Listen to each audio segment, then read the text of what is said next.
కానీ మన తెలంగాణలో దుర్మార్గులు ఎక్కువ కదా. వాడు దండన పోయి రిజిస్ట్రేషన్ చేసి వాడు మొదలుపెట్టింది దుకాణం. వాడు ఏం తీయలేదు, సన్నాసాలు ఏం లేదు. యాక్చువల్లీ పోతుగల్ అని ఒక ఊరు ఉంటుందండి. ఆ పోతుగల్ ఊరు పక్కనే ఇంకో ఊరు ఉంటుంది. ఆ ఊరికి మా అక్కనిచ్చినాం. గూడూరు అనే ఊరు ఉంటుంది. మా సిస్టర్ని ఇచ్చిన. మా ఊర్లో పాఠశాల లేకుండే. ఎంత గొప్పగా ఉండే తెలంగాణ అంటే, నేను ప్రైమరీ స్కూల్ చదువుకున్న టైంలో మా ఊళ్ళో సర్కారు స్కూలే లేదు. నన్ను మా నాయన ఊరికి పంపించింది. అక్కడ కూడా భట్రాజు బల్లే చదువుకున్నాను నేను. తవ్వలు, మానకలు, అడ్డలు, ఈసాలు, పరకలు, బొట్లు. నా చదువు అక్కడి నుంచి ప్రారంభమైంది. పెద్దబాల శిక్ష బాబత్ చదువు. అక్కడ అప్పర్ మానేరు నుంచి వచ్చే కెనాల్ ఏదైతే ఉంటుందో దాన్ని నేను ఈత కొట్టేది. నేను స్వయంగా దాన్ని ఈత కొట్టేది నా దోస్తులతో కలిసి. ఆ పోతుగల్ అనే ఊర్లో చూస్తుండగానే బ్రహ్మాండంగా అద్భుతమైనటువంటి రైస్ మిల్స్ వచ్చినాయి. చాలా ఒకరికి పోటీ ఒకరు దాదాపు ఒక 15-20 రైస్ మిల్స్ వచ్చినాయి పెద్దవి. అది ఇంచుమించు ఒక వ్యాపార కేంద్రంగా, ఒక వడ్ల కొనుగోలు కేంద్రంగా మారింది. నా కళ్ళ ముందర నేను సాక్షి ఉంది. ఎట్టెట్ల తెలంగాణలో పరిస్థితులు దిగజారుతున్నాయో, ఒక్కటంటే ఒకటి కూడా లేకుండా ఆ రైస్ మిల్ అన్నీ మాయమైపోయినాయి. గొప్ప సీన్ ఉండే బతుకమ్మ సినిమా కోసం. ఏ విధంగా పరిస్థితి దిగజారిన తెలంగాణలో అనేదానికి, అప్పర్ మానేరు కాలువ పారినప్పుడు ఎట్లా పెరిగింది, ఆ కాలువ బంద్ అవుతూ ఉంటే ఎండిపోతూ ఉంటే ఎట్లా పోయింది తెలంగాణ అనే దానికి సజీవ సాక్ష్యంగా నా కళ్ళ ముందు నేను సాక్షిగా ఉన్నటువంటి ఘట్టం. ఇట్లా అనేక చోట్ల ఇక చెప్పుకుంటూ పోతే రేపు గీయాల దాకా చెప్పిన ఉడవది. అందరు బాధితులే. బంజారాహిల్స్లో అప్పుడు మన కార్యాలయం ఉండే. కూర్చొని ఉన్నాం మధ్యాహ్నం పూట. మహబూబ్నగర్ జిల్లా నుంచి ఒక 30-40 మంది రైతులు వచ్చారు. వాళ్ళు లోపలికి చెప్పారు, సార్ మహబూబ్నగర్ జిల్లా వాళ్ళు వచ్చారు, కలుస్తారట. సరే రమ్మని హాళ్ళకి పోయి, నేను హాళ్ళకి పోయి మంది ఎక్కువ ఉన్నాను వాళ్ళని పిలుచుకొని చాయ్కి దాపి కూర్చొని ఏం సంగతి అంతా బాగున్నారు అంటే, ఇక ఏం బాగున్నాం సార్, బతకలేక హైదరాబాద్కి వచ్చినాం. ఏం చేస్తారు హైదరాబాద్లో? ఛాయ్ అడ్డకూలి సరిగా ఏ పని దొరికితే ఆ పనికి, ఈ పని ఏం లేదు, అడ్డా మీద పోయి కూర్చుంటాము, ఏది దొరుకుతుంది అది అని వాళ్ళు ఏం చెప్పారు. ఈయననే మా భూస్వామి సార్, ఈయననే మా రెడ్డి. ఆ జిల్లాలో మాట్లాడతారు అట్లా. ఈయననే మా రెడ్డి సార్, మా గీన భూమిలో మేము పనిచేసేది, ఈయనకు 60 ఎకరాల భూమి ఉన్నది, బతకలేక ఈయన కూడా మాతో నచ్చడని చెప్పారు. మరి ఏం చేస్తున్నా, ఆయన కూడా కూలి పని చేస్తున్నట్టే లేసారిగా మా పటేలని మేము ఇజ్జత్కు మొకద్దామని పెట్టుకున్నాము. మాకు ఇచ్చే కూలీ లెక్కలు అతను పెద్ద మనిషిలాగా పెట్టుకున్నాము. మా కళ్ళ ముందే ఆయన కూలి చేయడం ఇష్టం లేక అని కళ్ళకు నీళ్ళు తీసుకొని చెప్పారు వాళ్ళు. ఇటువంటి ఎన్నో రకాల బాధలు.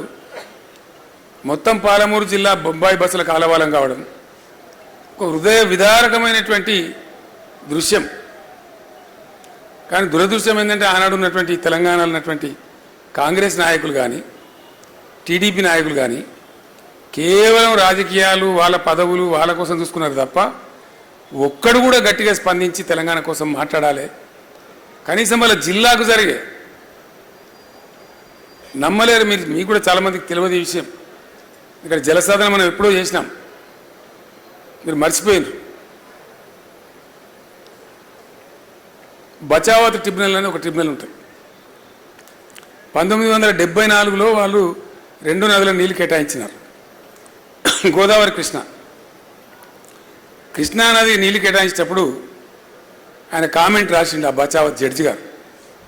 బచావత్ అంటే ఆయన సుప్రీంకోర్టు రిటైర్డ్ జడ్జి, న్యాయమైన మనిషి. ఆ రోజుల్లో చాలా న్యాయమైన మనుషులు ఉంటుంది. ఆయన ఏం రాసిందంటే, ఈ తెలంగాణ ప్రాంతం ఇంకో రాష్ట్రంలో కలవకపోతే బాగా అభివృద్ధి చెందేది, కనీసం ఈ ప్రాంతానికి నీళ్ళు ఇవ్వమని వాడు దరఖాస్తు పెట్టాడు కూడా దిక్కులేడా, అడిగేటోడే లేడు అని మేము చూడలేక, మాకు చూడబుద్ధి అయితే లేదు. ఈ పరిస్థితి చూస్తున్న బాధ అవుతున్నది. ఈ కరువు జిల్లా, ఇది కరువు ఎక్కువ ఉన్నది కాబట్టి ఈ మహబూబ్నగర్ జిల్లాకు ఒక 17 టీఎంసీలు కేటాయిస్తున్నాము. దీనికి వంకలు, కుంటి సాకులు పెట్టి ప్రభుత్వాలు ఎగ్గొట్టద్దు, ఖచ్చితంగా ఈయన్నే కట్టాలి, ఈ జిల్లానే కట్టాలి ప్రాజెక్ట్ అని కండిషన్ పెట్టి జూరాల ప్రాజెక్టుకు ఒక 17 టీఎంసీలు కేటాయించాడు.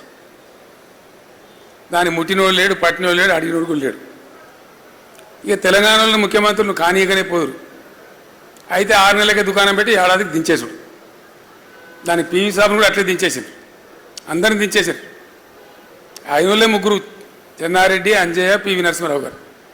వాళ్ళని కూడా బతకనీయలే, ఏదో సాకు పెట్ట దించే. చివరికి అంజయ్య గారు ముఖ్యమంత్రి అయిన టైంలో ఆయనకు మనసులో ఉన్న ప్రేమకమాన పోయి అందరికి అధికారులకు చెప్పి జూరాలకు ఫౌండేషన్ వేసిండు ఆయన. ఇక తర్వాత కట్టిండ్రు. కడితే ఏమైందంటే అది సీ అండ్ ఎంజాయ్ అంతే, నీళ్ళు వస్తాయి పోతాయి.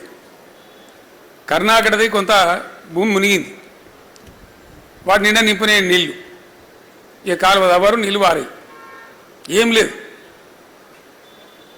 గులాబీ జెండా ఎగిరేదాకా కూడా జూరాల పరిస్థితి అదే, అట్లే ఉండే.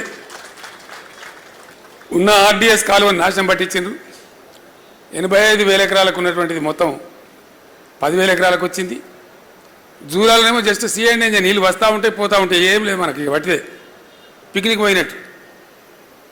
మన దానిలో ఉంటుంది కానీ మనది కాని ప్రాజెక్ట్ అది. అప్పుడు నేను చాలా భయంకరంగా దాడి పెట్టి పాలమూరు సభలో గర్జిస్తే అప్పుడు మోకాళ్ళ మీద ఊరికి అప్పుడున్న ప్రభుత్వం కర్ణాటకకు డబ్బులు చెల్లించి అప్పటి నుంచి జూరాలు నింపడం, కాలువ కింద సాఫ్ చేయడం అనేది స్టార్ట్ అయింది. ఆర్డీఎస్ కూడా అప్పటిదాకా అడిగిన వాళ్ళు లేడు, పడుచుకున్న వాళ్ళు లేడు, మాట్లాడిన తెలంగాణలో. మరి ఆ జిల్లా నుంచి ఎమ్మెల్యేలు లేరా, ఎంపీలు లేరా, మంత్రులు లేరా అంటే ఉన్నారు, కానీ బానిసలు, కట్టు బానిసలు, నోరు తెరిచే ధైర్యం లేదు. ఆర్డీఎస్ కూడా జూరాల లింక్ కెనాల్ని పెట్టి దాని దుకాణం మొదలుపెట్టినారు. ఇట్లా అనేక అనుభవాలు.